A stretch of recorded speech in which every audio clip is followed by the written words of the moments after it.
Okay, Doug. Let's start this off with you telling us a little bit about who you are, your story, how you got into developing body by science, and all of that. Sure. So my story with regards to strength and conditioning began probably around age 14. I'm 53 now. Um, at the time, I was racing competitively in the sport of bicycle motocross and began weight training at home and got hooked because the results from it were so dramatic. I mean, my competitive performance improved to a degree that was way beyond my expectations from it. This was the period of time when Nautilus was becoming um, very popular and gyms were springing up across the country. One had opened close to me, and I was interested in working out there. I actually met the owner of the place when I was out doing bike sprints one day, and he was out doing some running, and I spoke to him, and he offered to let me trade janitorial services for a membership. Hmm. And one day one weekend morning, I was over there cleaning. I was cleaning his office for him, and on his desk was a copy of Arthur Jones' Nautilus Training Principles, Bulletin number 2. Mm-hmm. And I started flipping through it, and he said, "Oh, you can take that home with you." They gave me several copies when I purchased the equipment. And I took it home, read it from cover to cover, and it was just mind blowing to me. It made so much sense. And from that point forward, all the way through, high school, college, medical school, residency, I was hooked on high intensity training. And as I got further along in my professional career, I became more hooked on it from the standpoint that if it were not for brief and abbreviated training, because of the time demands of what I was going through, I wouldn't be training at all. Mm-hmm. But as I progressed in my training, what I found was I was not simply doing this because it was a time efficient mechanism. What I found was even as I got out of my training program and had more time to train, what I found is that I could only produce progressions or improvements in my training by further abbreviation and allowing for a little more recovery and really paying attention to making the training briefer and making certain that I was recovered before the next training session. Mm-hmm. So that evolved over time. I had a military commitment after I finished my residency training in emergency medicine, and I spent some years in the military. And then when I finally got out of the military after that commitment, and came to South Carolina, where I currently practice. After I'd been in practice for a couple of years, I accumulated enough money where I was going to purchase all the best equipment that I thought that I would want for myself. Mm-hmm. And it turned out that that wouldn't exactly work in the space that I had planned for it in my house. So I bought a 1,200 square foot space, or actually rented a 1,200 square foot space a few miles from my house to put equipment in, and started training clients, and that turned into a personal training business. And having the opportunity to train a lot of different clients gets you the opportunity to figure out in an accelerated fashion what works for the general population. Mm-hmm. And what we found, at least in the population around here, is that when you bring a meaningful level of intensity to people, the recovery period that's required is actually a little bit longer than I had previously thought. And over time, we started to refine a level of intensity and a volume and a frequency that we thought was most optimal for the general populace. So I wrote about this on the internet and in different places. I self-published a small pamphlet. And eventually, John Little, who had published many, many books, had approached me to collaborate on a book with him about all of this because he ran Nautilus North up in Canada and had come to similar observations that once you brought the intensity to a meaningful level, the volume and the frequency actually had to go down fairly significantly. And he had read some of the stuff that I had written and called to ask me a question about something one day about the cardiovascular aspects of training and global metabolic conditioning. And he said, let me talk to McGraw-Hill. We got to write a book together. And then we started that probably around 2006 or 7 and completed the book in 2009. And the rest is history. But it's basically a slow evolution of kind of developing a concept of a generalized approach for the general population that makes use of an appropriate level of intensity and then accounts for the amount of recovery that that actually requires. And that's kind of what the book was about. And this kind of just developed naturally, like you said, just working with clients and really making observations, right? Yeah, I mean, that was the initial part of it. What actually resulted in the book being able to be written, and I think there were enough people shouting from the mountaintops about this sort of thing that there started to be a segment of the research world that started to investigate some of these theories. And I think in the late 90s, early 2000s, there started to accumulate a body of literature that supported our hypotheses and theories about all this. Mm-hmm. And you started to get a promulgation of literature that showed that, very brief, high intensity effort could produce as much aerobic benefit as long duration, steady state exercise could. And then it started to evolve that there was more and more studies done on high intensity training and how it could produce a similar effect. And that was a major thing I had been writing about leading up to that time was that, this whole idea of separating strength training and aerobic conditioning and the whole concept of cardio was just completely incorrect. I mean, not only was the answer wrong, the question wasn't even right.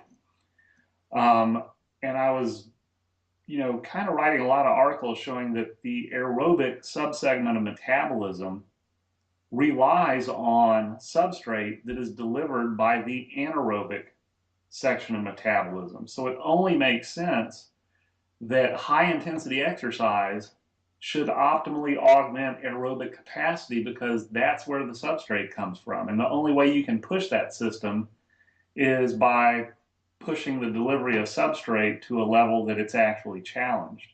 Mm-hmm. And the reason our purpose for writing Body by Science was actually to create a book that would provide scientific support for people all over North America and throughout the world that were running high intensity training facilities because you always ran into this pushback from people about, oh, that sounds gimmicky. It's just not supported by anything. And we wanted to provide a resource where anyone doing this kind of exercise actually had the scientific literature to back them up. But the truth of the matter is this book really couldn't be written until the time period that it was written in, because there had to accumulate this body of literature for us to sample from to build the supporting evidence behind the book itself. And so that was the purpose of the book, was to amass all this literature in one place to support our concept of training. Yeah, okay. So, I mean, the real world experience came first, and then at the same time, fortunately, all of the science just kind of showed up. Yeah, and that's a peculiar observation because we we have been sold a bill of goods Mm-hmm.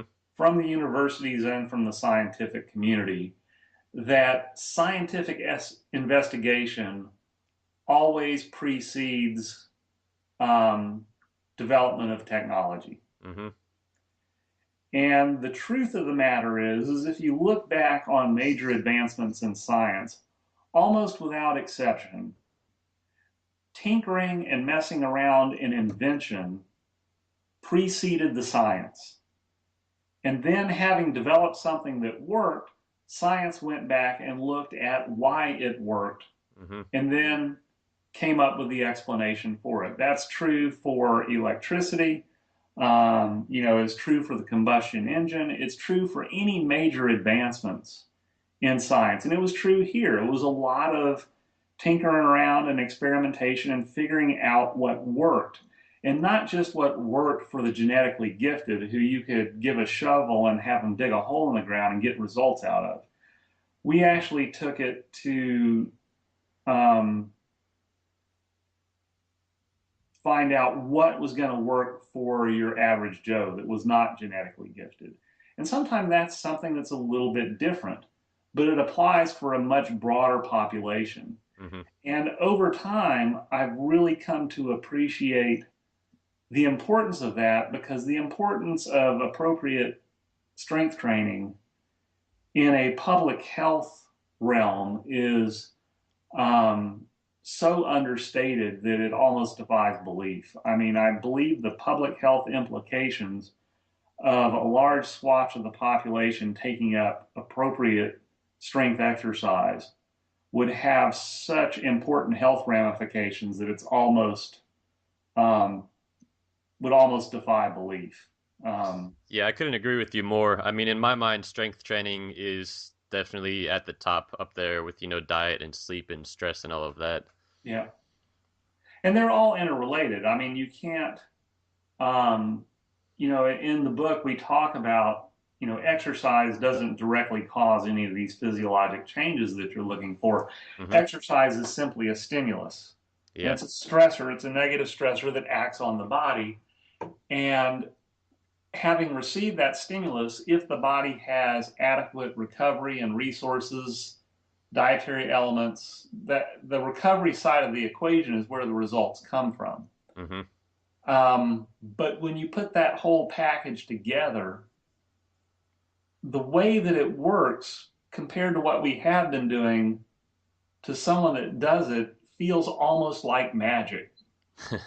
And it's not. It's nowhere near magic, but compared to, you know, applying um, the Western Anglo-Saxon work ethic philosophy to just pound sand harder and harder to Yeah. try to achieve results, as opposed to an intelligent application of an intense brief stimulus followed by proper attention to the recovery aspect, the results are predictable. I mean, you can actually bank on them on a workout by workout basis. And compared to banging your head against the wall, trying harder and harder for no results, it does feel like magic, when in fact it is really just, a very simple and straightforward process. Yeah, it's really just about taking a balanced approach and incorporating the recovery. I mean, obviously the appropriate intensity initially for the stimulus, right? But the recovery, I think, is so often overlooked, especially in the Western world. Yeah, hugely overlooked. And in a lot of sense, in the book, we talk about a definition of health being an appropriate balance between an anabolic and a catabolic state. Hmm. It's a very yin yang kind of thing. Yeah. And in contemporary Western society, even without the introduction of exercise, we are in a chronic inflammatory state. Hmm. And the interesting thing about exercise that we're starting to discover is that exercise, properly done, is an acute inflammatory event. And it's an acute inflammatory event that triggers the release of anti inflammatory molecules, Hmm. these myokines, which we can talk about later. Hmm. But the problem is so many people want to completely ignore that recovery side, and they come to an exercise program completely new, having completely neglected that side of their life forever, thinking that exercise alone is going to fix it. And in that context, what you're doing is you're taking a chronically in a situation of chronic inflammation and piling into it an acute inflammatory event. Mm-hmm. And that can be a something that can really, really backfire on you and turn you off to the very thing that's going to turn the whole process around. So I think the the whole process has benefited somewhat by there being this big movement for paying attention to the dietary side of the equation and to remove all these progenitors of a systemic inflammatory state that are generated by the typical Western diet. Mm-hmm. Because you cannot exercise your way out of a bad diet. There's just no way. Yeah. So I think the fact that that is out there now sets the stage for this being even more successful. And I'm happy for that. Mm-hmm. Yeah, and we could talk, we could have a whole conversation just on inflammation alone, right? Oh, yeah. Yeah. I mean, we could burn up the entire podcast on that. Yeah, yeah. And I think a lot of other people have done it and probably do it better than I do. So, Mm-hmm. that's not a big loss, I don't think. But I think I'm indebted to those people that have paid attention to that side of the equation because it has been key into augmenting the results that can be had from the kind of training that I advocate. Mm-hmm. Okay, Doug. So we're here obviously to speak about body by science. That approach to strength training. Before we get into that, this conversation we're having here is within the context of self development for men, Yeah. and that's what our audience is here to listen to.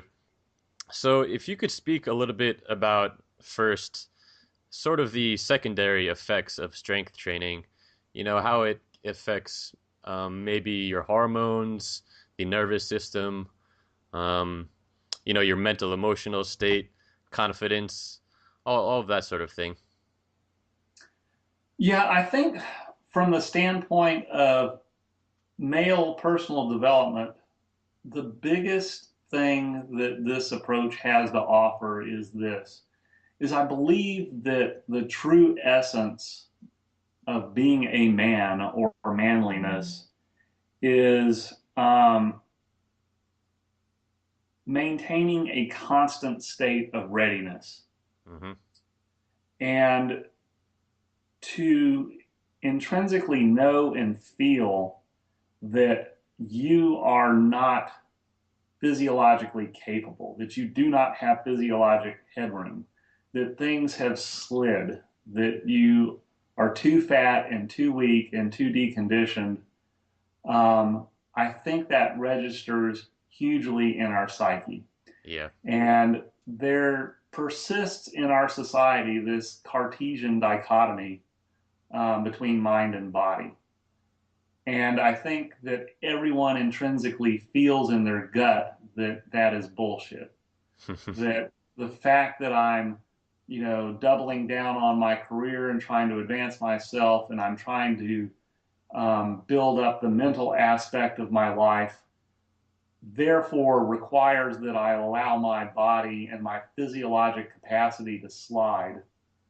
I think that intrinsically and subconsciously, every man that does that knows that he's selling himself a load of bullshit. Mm-hmm. And I think that that cognitive dissonance completely undermines everything that is appropriate for the male psyche. So I think the extent to which someone can reject that notion and then take action in a direction that moves away from that notion is the extent to which they can really make a profound change in their psychology as a man. Mm-hmm. And this is just completely outside the hormonal and metabolic effects, although they are all intrinsically tied together.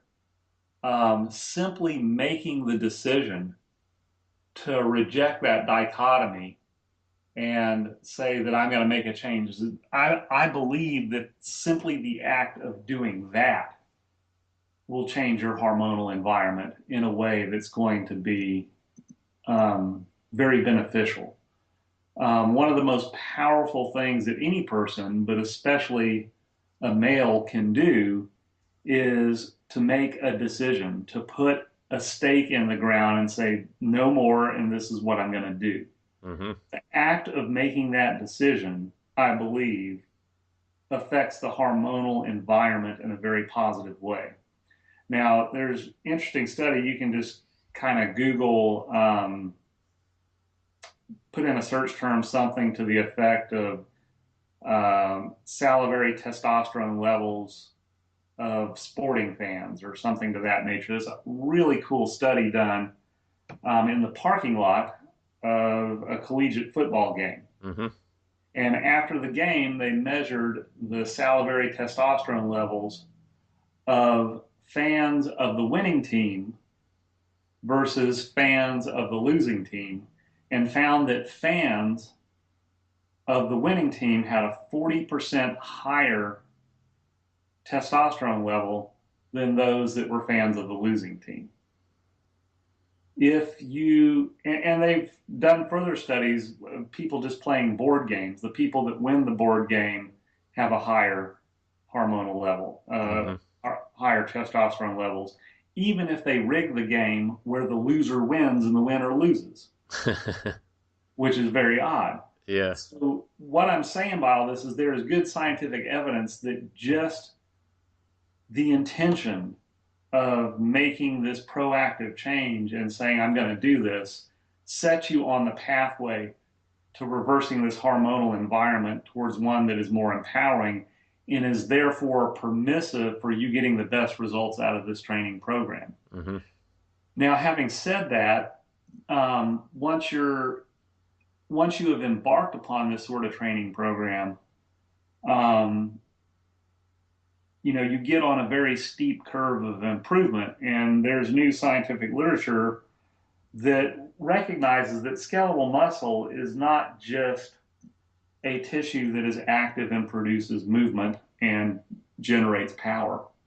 What we've come to find only in the last 5 years is that skeletal muscle actually turns out to be the most hormonally active endocrine organ in our body. Through appropriate exercise, the acute inflammatory state of exercise triggers the release of very powerful cytokines that are anti-inflammatory in nature. And these cytokines have been termed myokines. And they have, not even completely developed. This knowledge is not even completely developed, but what we can tell so far is that they have very profound effect on the hormonal environment and the inflammatory environment. Mm-hmm. And we've always considered lean body mass and body fat as just a matter of calorie accounting, of energy balance, and turns out to be so much more than that. Mm-hmm. That skeletal muscle and body fat are actually two arch enemies waged in a very intense battle for the resources that come into your body, where they're going to be shunted to. And that battle is won and lost with ammunition in the forms of chemical cytokines and messengers that direct where the energy is going to be diverted to. Mm-hmm. The performance of proper high intensity exercise triggers a cascade of these myokine signals that tilt the balance of power towards skeletal muscle, so that whatever your diet happens to be at the moment, skeletal muscle is getting the competitive advantage for where energy is going to be shunted to. These two types of body tissues, adipose tissue stores energy, yes, but beyond a certain point, it's nothing but a gigantic storage depot for inflammatory cytokines that undermine everything about your appropriate hormonal balance. Mm-hmm. And the key to counteracting that is myokines. And that is what embarking upon a program like this will do for you. It's very important, though, and I think this is where Body by Science shines, in comparison to other high intensity training paradigms out there, whether it be something sold on an infomercial or other more popular forms of high intensity exercise. Hmm. Where this shines is to understand the recovery side of the equation. Yeah. Because by paying attention to the recovery side of the equation, you really are giving this myokine advantage its greatest opportunity and chance to exert itself. Okay, so let's get into what this program actually is. Let's tell the audience what Body by Science is all about. Well, basically, the the way it's presented in the book is to offer up a handful of very basic resistance training exercises that will cover the entire musculature of the body. And these handful of exercises are done in a very specific fashion, the goal of which is not to improve your performance on paper, the goal of which is not to beat the weight or beat the machine or get the most number of reps or crush the equipment or anything of that nature. We view the barbell, we view the weight training machine as a tool.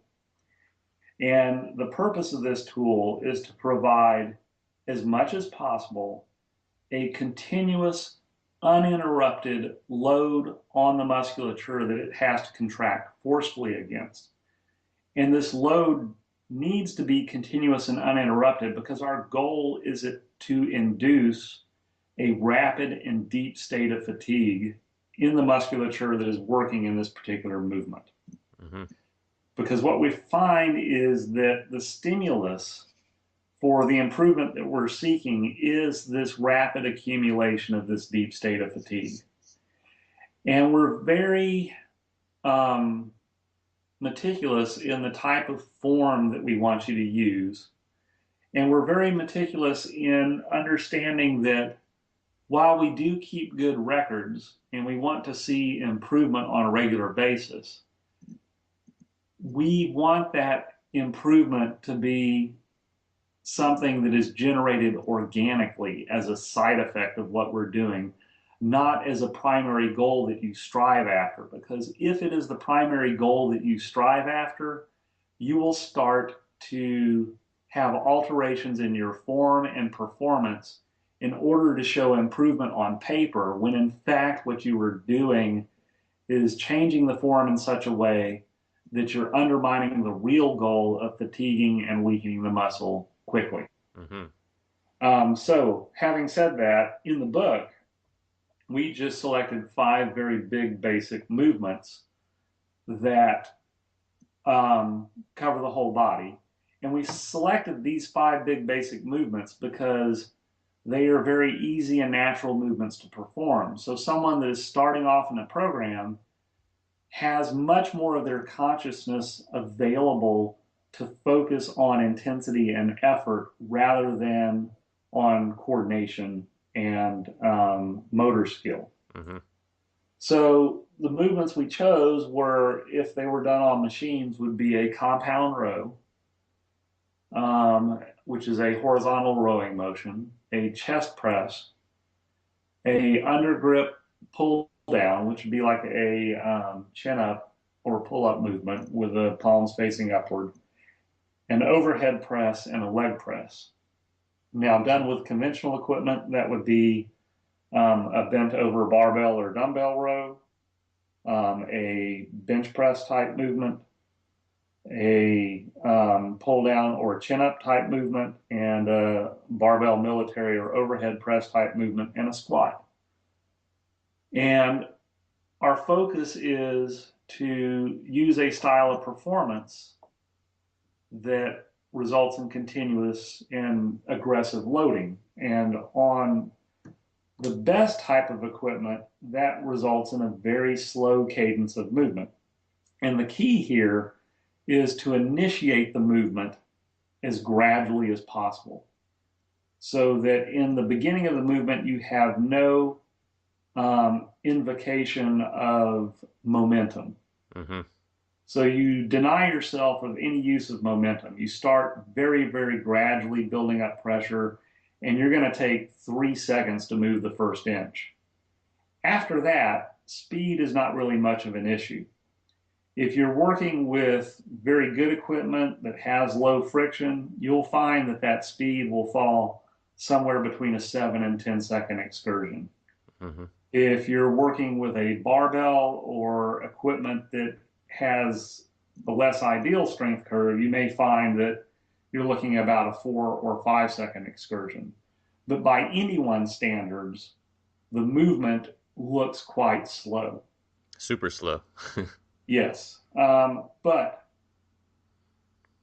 until you actually experiment with the very gradual upload at the beginning of the movement, you won't recognize that the slow movement is something that happens organically because of how you initiate the movement and what your intention with the weight is. Mm-hmm. What the mistake that so many people do is they start off like they always do, and then they artificially hold back the speed of the movement to what they think is an appropriate cadence.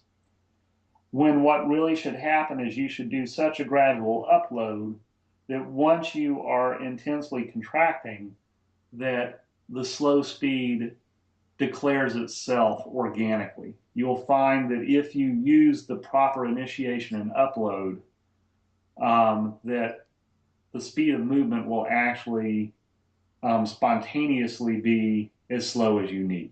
You don't really have to think that much about it once you've grasped the underlying concept. But having done that, then all we do is we continue to produce movement both through the positive and negative excursion Mm-hmm.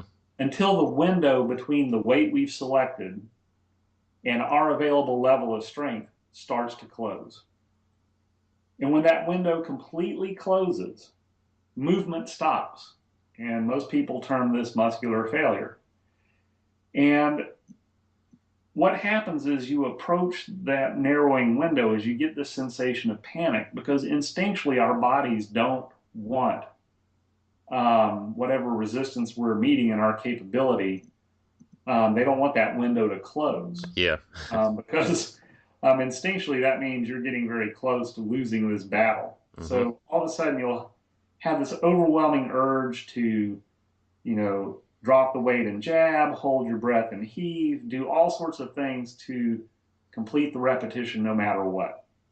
But instead, what we encourage people to do, and this is particularly true under supervised exercise, is to avoid that, to fight that instinct and use your intellect to continue to contract as intensely as possible in a disciplined way.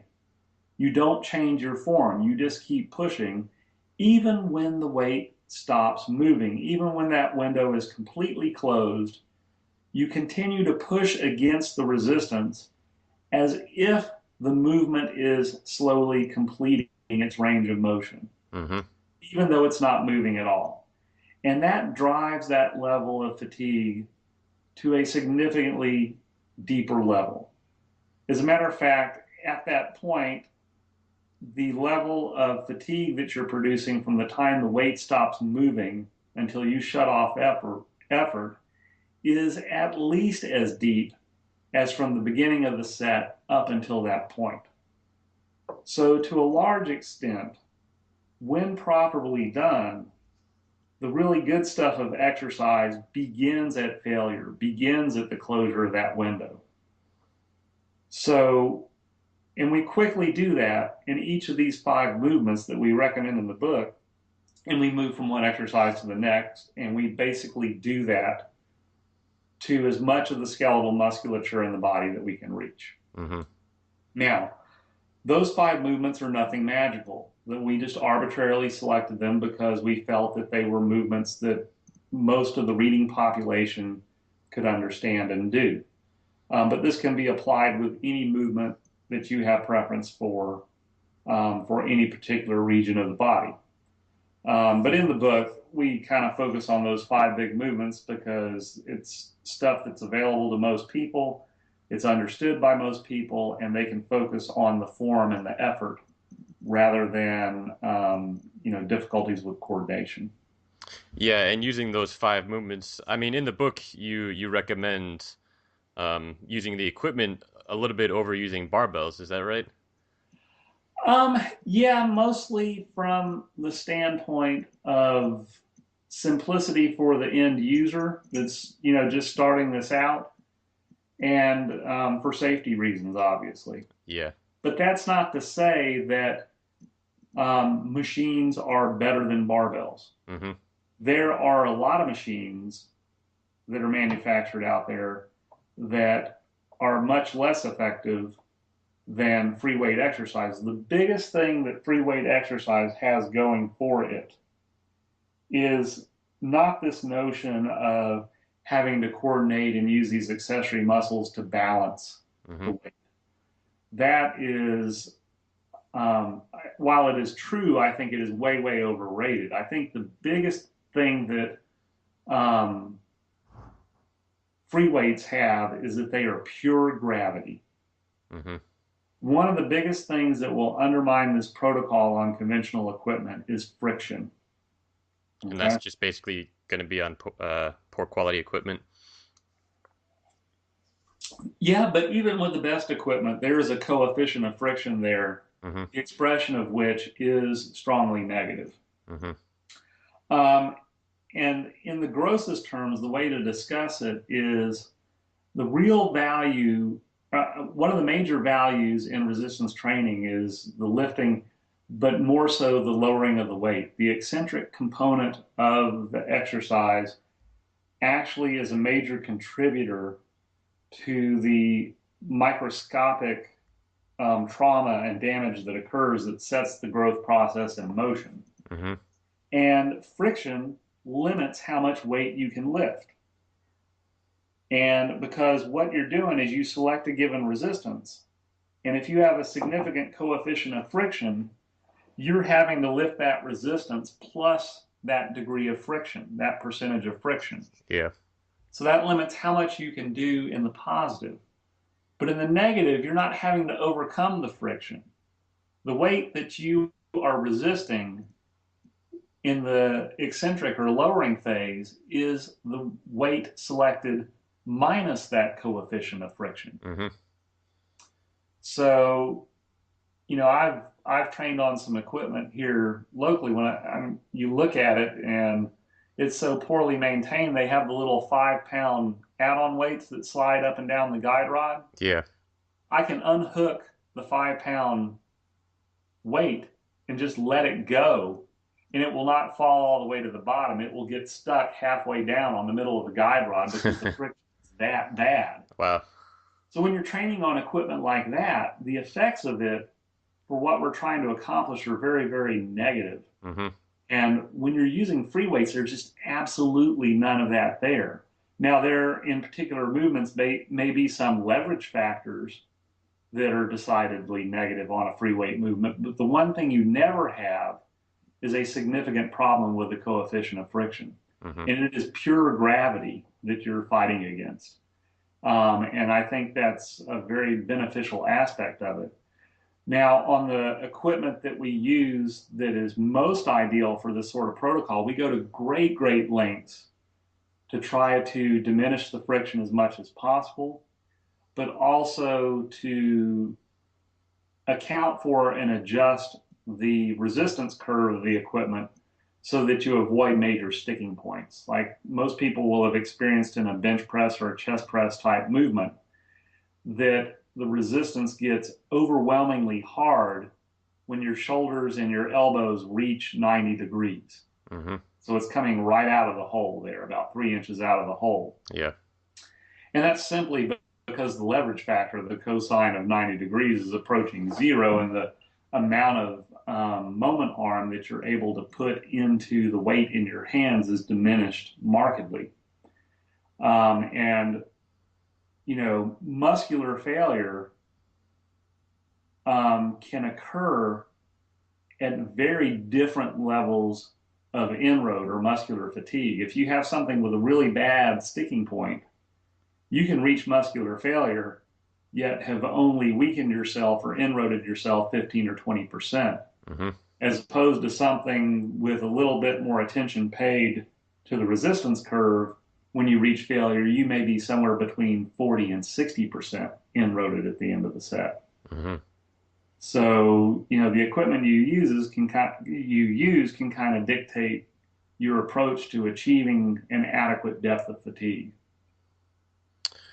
You mentioned safety. Can you talk a little bit about, I guess, the importance of safety? Because I think along with recovery, um, safety and injury is often overlooked. And I think most guys who work out long enough, by conventional means, it's, most of them get injured somewhere along the way. Yeah. So I guess how is body by science, how does that factor in safety? Well, from several standpoints. One is the protocol being focused on generating this deep level of fatigue by deprivation of momentum is very important from the safety standpoint as well, because if you're going to get hurt exercising, in the purest sense, it's because your body's going to encounter a force that exceeds its structural integrity. And force is mass times acceleration.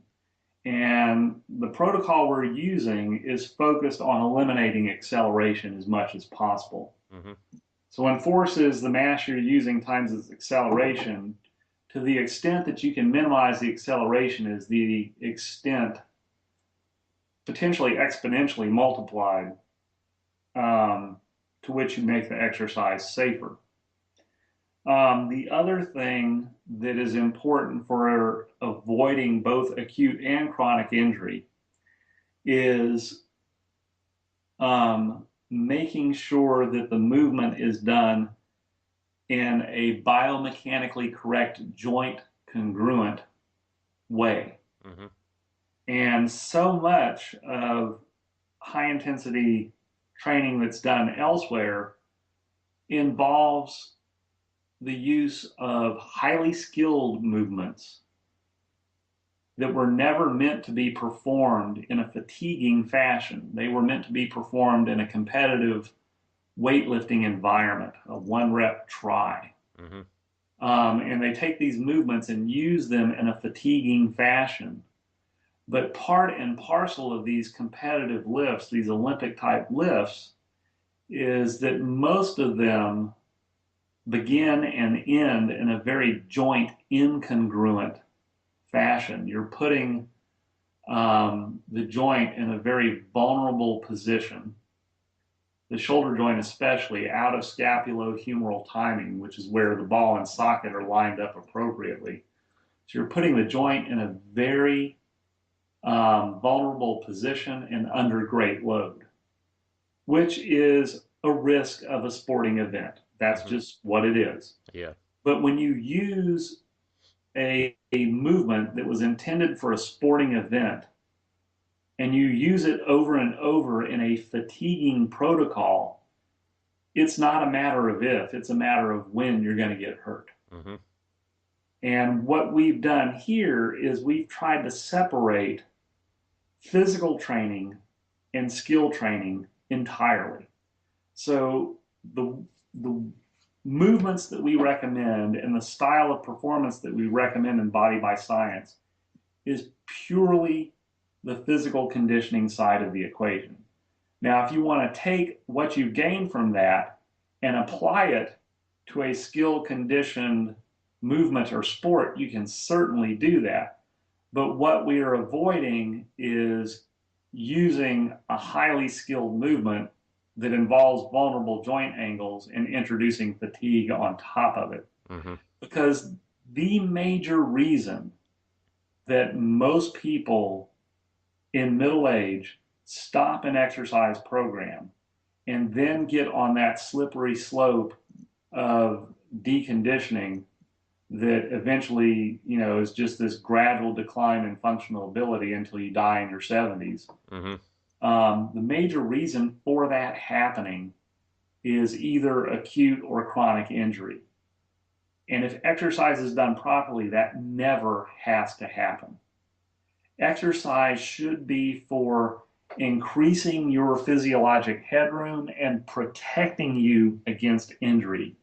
It should never be something that causes injury, that results in a discontinuation of exercise, that results in a gradual loss of your physiologic headroom. That is a tragedy. Yeah, and proper exercise is going to go a long way towards, I guess, mitigating aging in a lot of ways. Would you agree? Absolutely. Yes.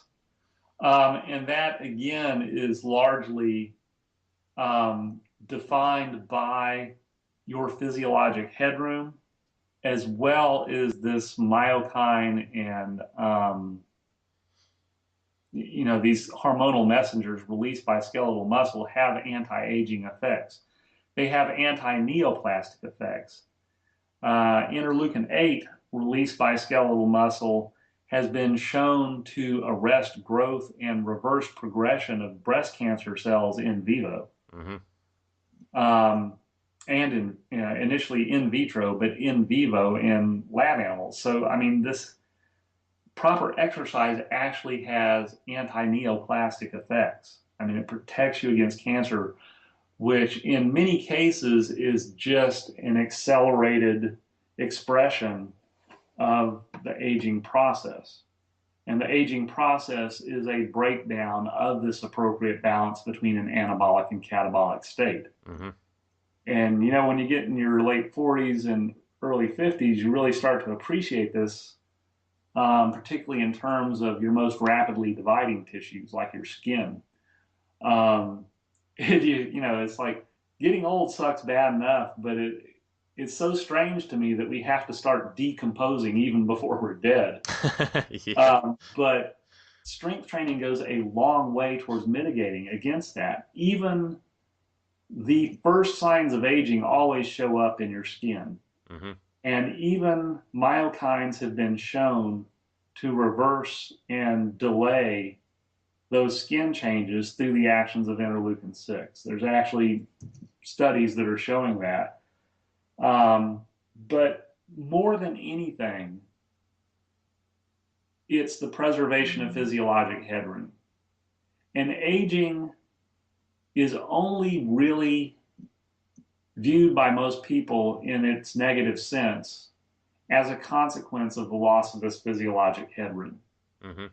And the definition of physiologic headroom by Art Devaney, who's one of the fathers of kind of the Paleolithic type diet movement, but he defined it as the difference between the most you can do and the least you can do. That's your physiologic headroom. And it's sort of over a lifespan, it's sort of an area under the curve type of expression. Mm-hmm. And most people starting about age 35, that curve, that area under the curve starts to drop and diminish until you die. But with the appropriate application of exercise and attention to the recovery side of the equation, that physiologic headroom can stay high all the way until the end of life. Now, when the difference between the most you can do and the least you can do becomes zero, then you're dead. But it can be a long, gradual decline towards zero, or you can stay very high, and then at the moment of your death, just plummet straight down to zero. Mm-hmm. And that's really the way that it should be. We should be highly functioning with a very high level of physiologic headroom and then just drop without warning. And that is, that's the way to live and that is the way to die. And interestingly enough, the way to achieve that is to give your body these tiny little slices of death, these tiny little slices where the difference between the most you can do and the least you can do is zero. When you deliver that in these tiny little slices through appropriate training and training to complete muscular fatigue, you're producing these tiny little periods of time where your physiologic headroom goes to zero. But your body's adaptive response to that is to preserve your physiologic headroom over the long term. Mm-hmm. And it's kind of an interesting paradox that on a microscopic scale, delivering that to your body is what prevents that from happening for the longest time possible. Yeah, it is interesting. Doug, how long are these workouts and how often do you do them? The workouts themselves, typically, you'll find, depending on how fast you push the pace, can be anywhere, typical is anywhere between 7 minutes and 20 minutes. Hmm. And depending on how many exercise you're doing, some people will do three or four, some people do 5 to 7. But you're moving fairly briskly from one exercise to the next. There is some physiologic benefit to stacking lactate as you progress through the workout. But for someone that's very well conditioned, that can move quickly from one movement to the next, typical is 10 to 12 minutes. And recovery is expressed across a fairly broad bell curve. Hmm. And some people can tolerate turning around a new workout in 3 to 4 days. So they'll train twice a week. Other people, to really fully recover, takes them about 7 days. Some people, depending on their lifestyle and their basic constitution, may take as long as 12 days or 2 weeks. Hmm. But we found that the happy medium for training in a commercial facility, you will capture most people within a workable time frame if you're training them every 5 to 7 days. So that can be like a Monday, Friday, Wednesday pattern, or it can just be a once a week pattern. And most people will recover fully and progress nicely at that frequency. Now, you can maintain your normal activity levels and you can do supplemental things in between, and you can do sporting things in between and not very significantly affect your recovery ability much at all. Hmm. And what we find is that people, once you start conditioning their musculature, their their activity levels rise spontaneously. There's a scientific term for that called NEAT, non-exercise activity thermogenesis. Hmm. That goes up very significantly once you start someone on a strengthening program. And we see that in our clients. They spontaneously become very, very active. And that kind of activity, whether it's sporting or just general activity, doesn't possess enough intensity to really dig too deeply into the recovery and affect the frequency of exercise that much. Hmm. So, um, but we find that the increase in activity that people are artificially trying to induce with their Fitbit and accumulating 10,000 steps a day, when you trigger the appropriate muscular stimulus and response, those Fitbit kind of endpoints that people are trying to artificially introduce into their lives begin to occur spontaneously and without thought. Yeah, Or with the proper training, you're just gonna have more energy and you're gonna want to use that yeah, energy. yeah, and And that's our birthright, and that's how we should naturally be. But until you condition the muscle appropriately, it's going to be something that you have to, through great effort, artificially introduce.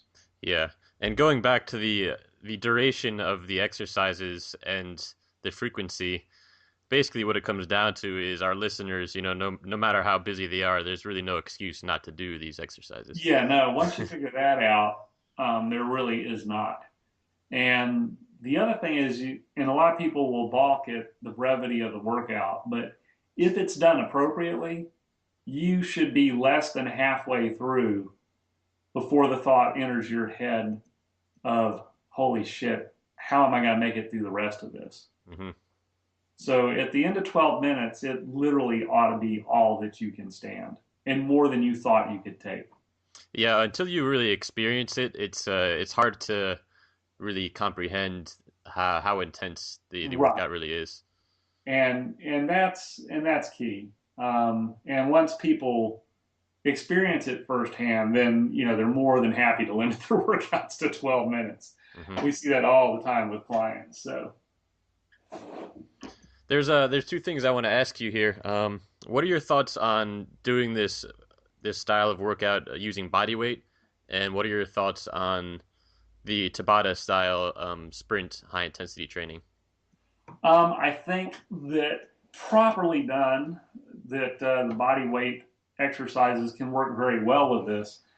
And sometimes that will require a degree of pre-fatiguing to get the most out of a particular movement, Hmm. particularly as you get stronger.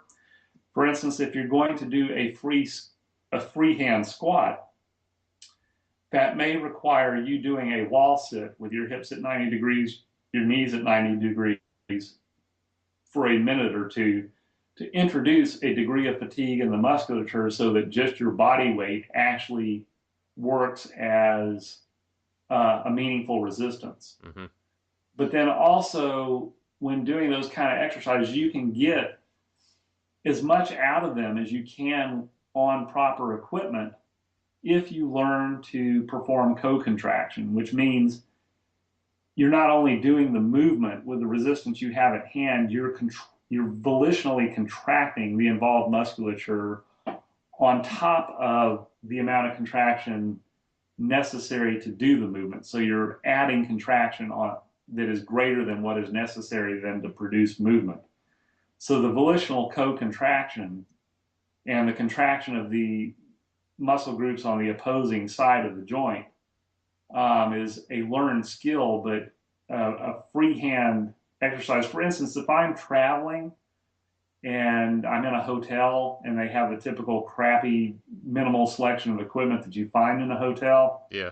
I can get a better workout in the hotel room doing, freehand exercise than I can using the equipment. So I think properly done, it can be very, very effective. Um, what was the second? I forgot the second question in that. What do you think about the Tabata style sprint training? Oh, I think it's great.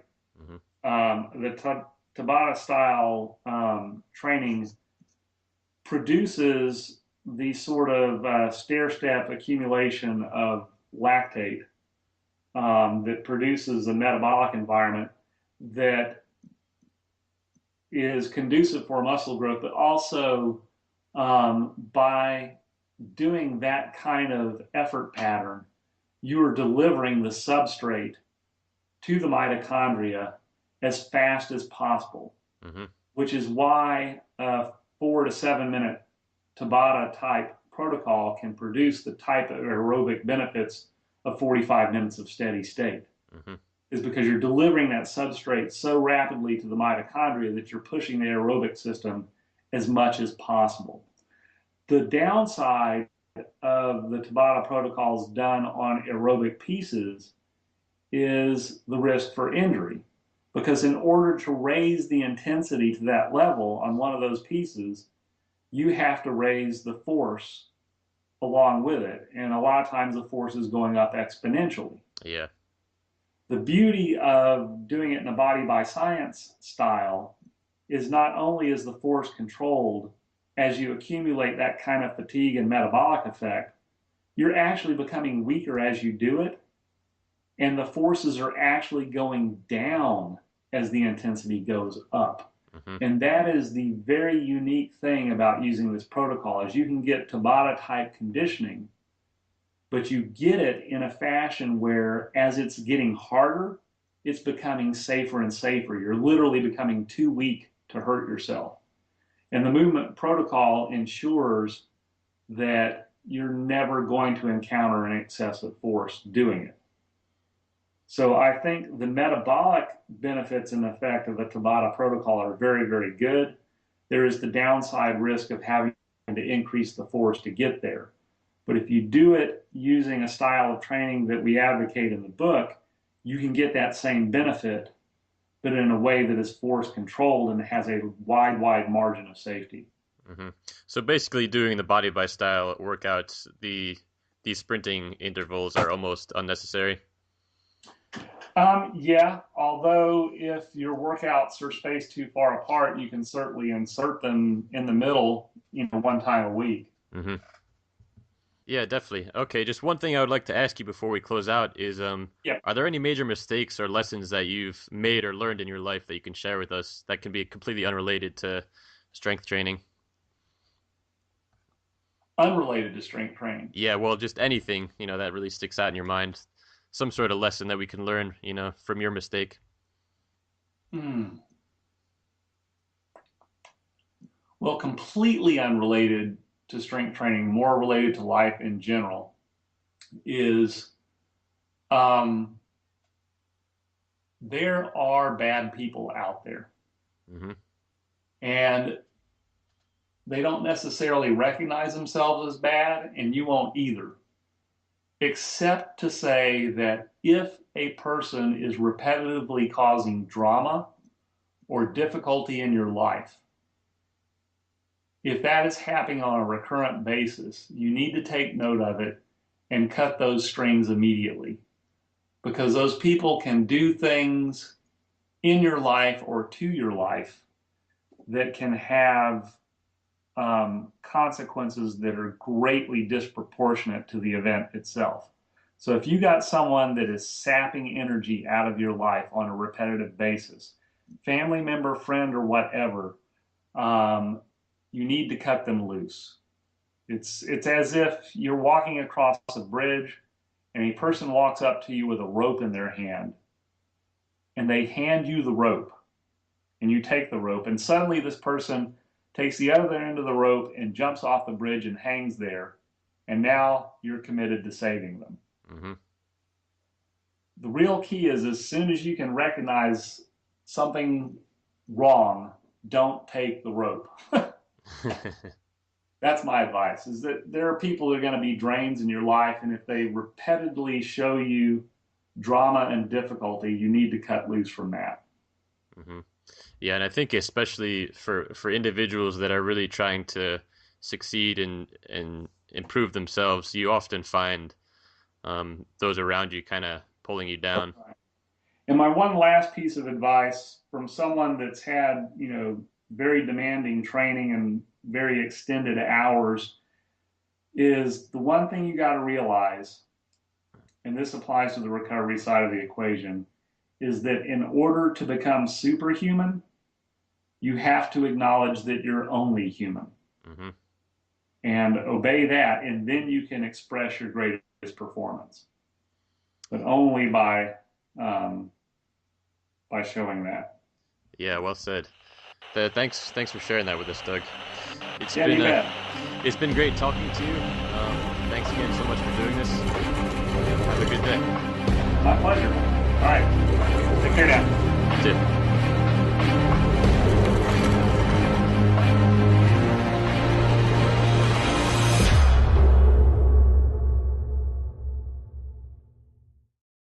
Is that I could only produce progressions or improvements in my training by further abbreviation and allowing for a little more recovery and really paying attention to making the training briefer and making certain that I was recovered before the next training session. Hmm. So that evolved over time. I had a military commitment after I finished my residency training in emergency medicine, and I spent some years in the military. And then when I finally got out of the military after that commitment and came to South Carolina, where I currently practice, after I'd been in practice for a couple of years, I accumulated enough money where I was going to purchase all the best equipment that I thought that I would want for myself. Hmm. And it turned out that that wouldn't exactly work in the space that I had planned for it in my house. So I bought a 1,200 square foot space, or actually rented a 1,200 square foot space a few miles from my house to put equipment in, and started training clients. And that turned into a personal training business. And having the opportunity to train a lot of different clients gets you the opportunity to figure out in an accelerated fashion what works for the general population. Hmm. And what we found, at least in the population around here, is that when you bring a meaningful level of intensity to people, the recovery period that's required is actually a little bit longer than I had previously thought. And over time, we started to refine a level of intensity and a volume and a frequency that we thought was most optimal for the general populace. So I wrote about this on the internet and in different places. I self-published a small pamphlet, and eventually John Little, who had published many books, had approached me to collaborate on a book with him about all of this because he ran Nautilus North up in Canada and had come to similar observations that once you brought the intensity to a meaningful level, the volume and the frequency actually had to go down fairly significantly. And he had read some of the stuff that I had written and called to ask me a question about something one day about the cardiovascular aspects of training and global metabolic conditioning. And he said, let me talk to McGraw-Hill. We got to write a book together. And then we started that probably around 2006 or 7 and completed the book in 2009. And the rest is history. But it's basically a slow evolution of kind of developing a concept of